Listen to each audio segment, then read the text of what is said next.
Saudara-saudara, tetapi memang prinsip kebangsaan ini ada bahayanya. Bahayanya ialah mungkin orang meruncingkan nasionalisme menjadi chauvinisme, sehingga berfaham Indonesia überaus. Inilah bahayanya. Kita cinta tanah air yang satu, merasa berbangsa yang satu, mempunyai bahasa yang satu. Tetapi tanah air kita Indonesia hanya satu bagian kecil saja daripada dunia. Ingatlah akan hal ini. Kita harus menuju persamaan dunia, persaudaraan dunia. Kita bukan saja harus mendirikan negara Indonesia merdeka, tetapi kita harus menuju pula kepada kekeluargaan bangsa-bangsa. Justru inilah prinsip saya yang kedua. Inilah filosofis prinsip yang nomor 2 yang saya usulkan kepada tuan-tuan, yang boleh saya namakan internasionalisme. Internasionalisme tidak dapat hidup subur kalau tidak berakar di dalam buminya nasionalisme. Nasionalisme tidak dapat hidup subur kalau tidak hidup dalam taman sarinya internasionalisme. Jadi dua hal ini, saudara-saudara, prinsip 1 dan prinsip 2, yang pertama-tama saya usulkan kepada tuan-tuan sekalian adalah bergandengan erat satu sama lain. Kemudian apakah dasar yang ketiga? Dasar itu ialah dasar mufakat, dasar perwakilan, dasar permusyawaratan. Negara Indonesia bukan satu negara untuk satu orang, bukan satu negara untuk satu golongan, walaupun golongan kaya. Tetapi kita mendirikan negara semua buat semua, satu buat semua, semua buat satu. Saya yakin bahwa syarat yang mutlak untuk kuatnya negara Indonesia ialah permusyawaratan perwakilan. Dengan cara mufakat, kita perbaiki segala hal, juga keselamatan agama, yaitu dengan jalan pembicaraan atau permusyawaratan di dalam badan perwakilan rakyat. Apa-apa yang belum memuaskan, kita bicarakan di dalam permusyawaratan. Prinsip nomor 4 sekarang saya usulkan. Saya di dalam 3 hari ini belum mendengarkan prinsip itu, yaitu prinsip kesejahteraan, prinsip tidak akan ada kemiskinan di dalam Indonesia merdeka. Maka prinsip kita harus, apakah kita mau Indonesia merdeka yang kaum kapitalnya merajalela, ataukah yang semua rakyatnya sejahtera, yang semua orang cukup makan, cukup pakaian, hidup dalam kesejahteraan, merasa dipangku oleh Ibu Pertiwi yang cukup memberi sandang pangan kepadanya? Mana yang kita pilih, saudara-saudara? Kita sudah lihat di negara-negara Eropa adalah badan perwakilan, adalah parlementer demokrasi. Tetapi tidakkah di Eropa justru kaum kapitalis merajalela?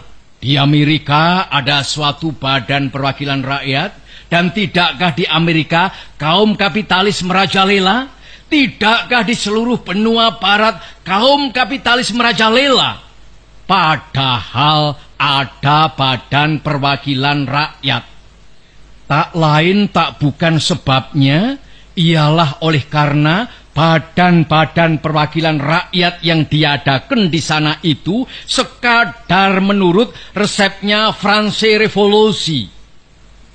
Adakah keadaan yang demikian ini kita kehendaki?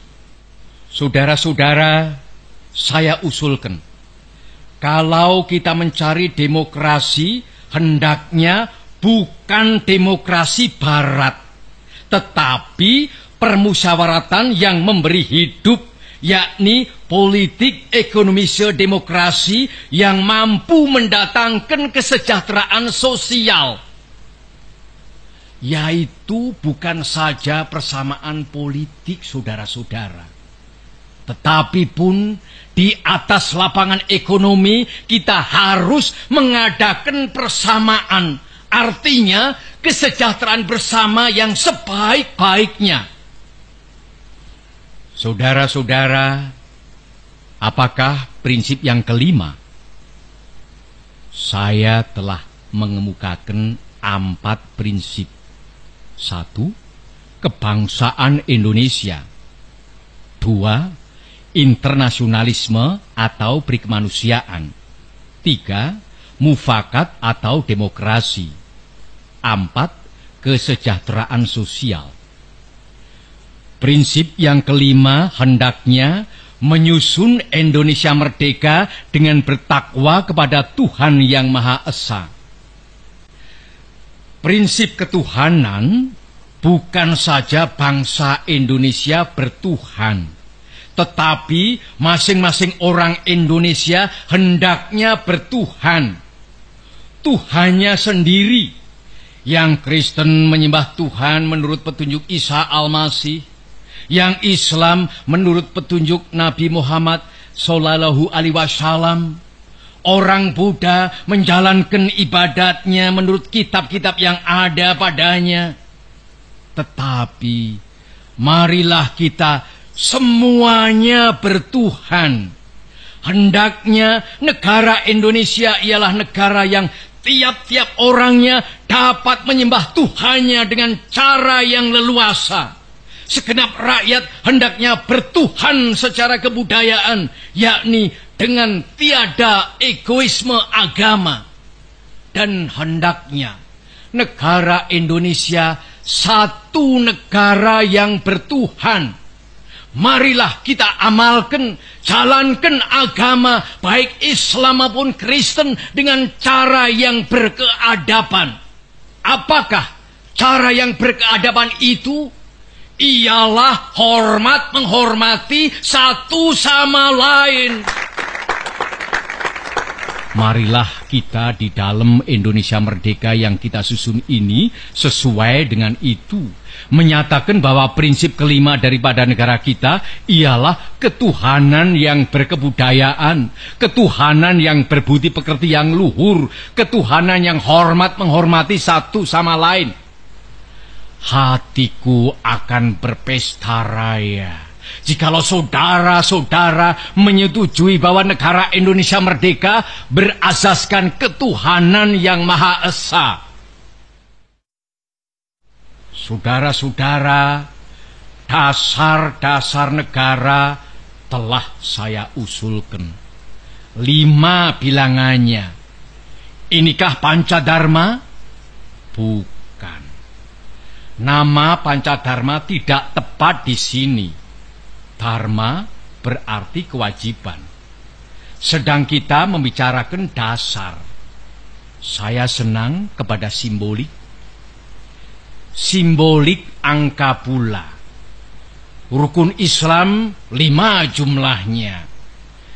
Jari kita 5 setangan. Kita mempunyai panca indera. Apalagi yang 5 bilangannya? Pendawa 5. Pendawa pun 5 orangnya. Sekarang banyaknya prinsip kebangsaan, internasionalisme, mufakat, kesejahteraan, dan ketuhanan, 5 pula bilangannya. Namanya bukan Pancadharma, tetapi saya namakan ini dengan petunjuk seorang teman kita ahli bahasa. Namanya ialah Pancasila. Sila artinya azas atau dasar. Dan di atas kelima dasar itulah kita mendirikan negara Indonesia kekal dan abadi.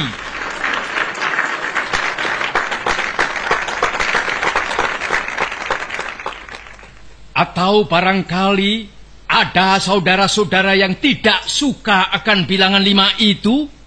saya boleh peras sehingga tinggal 3 saja. Saudara-saudara tanya kepada saya, apakah perasan yang 3 itu? Berpuluh-puluh tahun sudah saya pikirkan dia. Ialah dasar-dasarnya Indonesia merdeka. Weltan saung kita. 2 dasar yang pertama, kebangsaan dan internasionalisme. Kebangsaan dan peri kemanusiaan. Saya peras menjadi satu.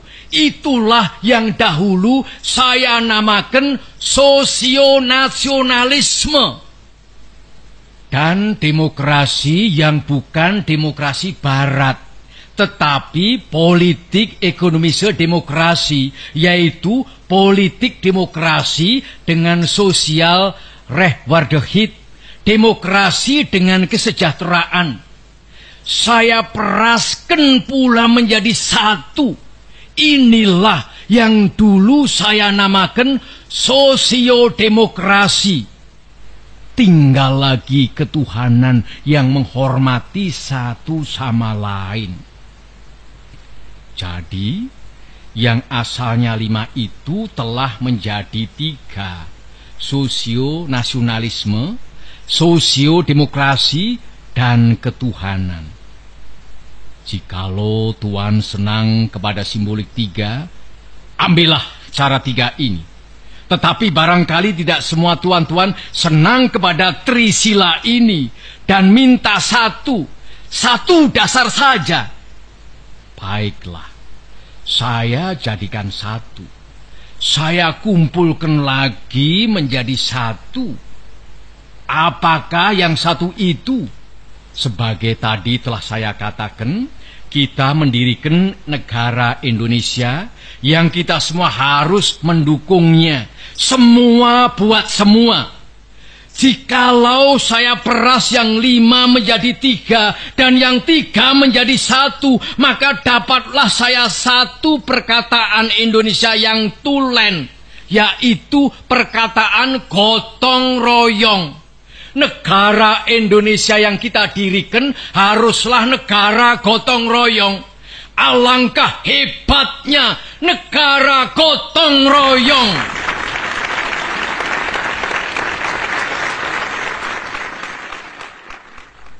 Marilah kita menyelesaikan karya, gawe, pekerjaan, amal ini bersama-sama.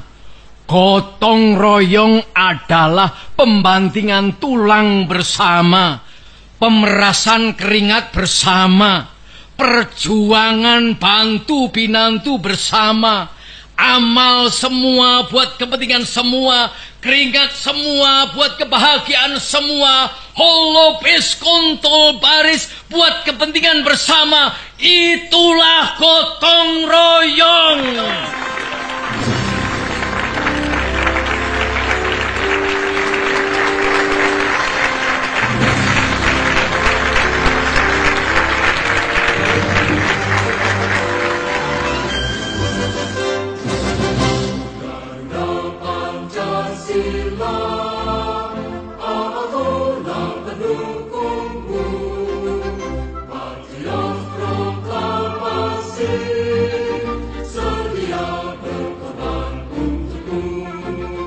Pancasila bersama.